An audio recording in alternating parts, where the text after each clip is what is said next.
वक्फ कायदा घेतला. वक्फ कायदा मालमत्तेचा कायदा आहे. मालमत्ता ही लोकांची आहे. हिंदूंच्या सगळ्या देवस्थानाच्या मालमत्ता ह्याचे सगळे अधिकार सरकारकडे आहे. सरकार ट्रस्टी नेमतं, त्या सगळ्याचं ऑडिट होतं. तिथं पूजा करायचा फक्त अधिकार शिल्लक आहे, तुम्हाला काहीच नाही. पुजारी नेवायचा अधिकार सुद्धा नाही. पूजा सरकारच नेमतं.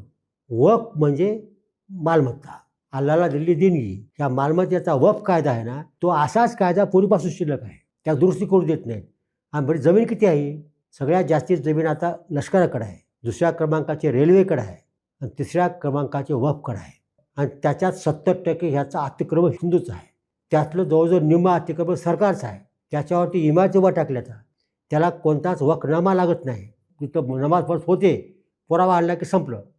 मग हिंदू असला तर वापस घ्यायच्या. आणि हे अधिकार दिला वक्फ बोर्डाकडं.